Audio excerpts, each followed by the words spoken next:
Story now that's causing quite a bit of controversy in the country. A transsexual, Audrey Mbugua, is suing the Attorney General and the Kenya National Examination Council for not recognizing her true gender. While in high school, Audrey Mbugua was actually Andrew Mbugua and sat the Kenya Certificate of Secondary Examination as a male candidate and not a female. Catherine Amando reports. Audrey Mbugua first hit headlines in 2009. Maybe you look yourself in the mirror and what you see is you don't feel you are that. You don't feel you are a boy. You feel like trapped in another person's body. For most of her life, Audrey has struggled with a gender identity disorder. Born Andrew Mbugua, the transgender grew up a woman trapped in a male body. I don't feel lonely. I have friends, but at the level of intimacy and all that, no, not at the moment. After she left high school, Audrey decided to live her life as a woman. However, her past still haunts her. The Kenya National Examination Council records still hold that Audrey is Andrew Mbugua, making it hard for her to get a job. Audrey recently went to court to compel NEC to change its records and issue her with a new certificate with her true identity, claiming that it was discriminatory and a violation of her human rights.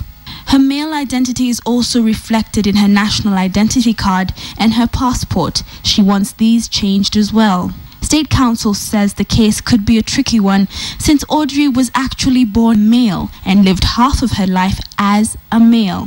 What makes it even more difficult is that she's undergoing a gender identity crisis and she has not yet undergone full sex change from male to female. Catherine Omwando, KTN. All right, so let's give you a better understanding of that story now. And that case that was filed by Audrey Mbugua is the third case of its kind to be filed in the history of the country. Now, there is a case that's currently pending in court, and it revolves around a 5-year-old intersex child who has sued the state seeking legal recognition and protection. Baby A was born with both male and female genitalia. Baby A wants an order declaring that all surgery on intersex infants be undertaken only after court's approval. Baby A is also seeking an order directing the government to collate data or statistics on all intersex children across the country. The hospital officials could not record the sex of the baby as either male or female and ended up putting a question mark as baby A's sex. In addition, baby X has never been issued with a birth certificate.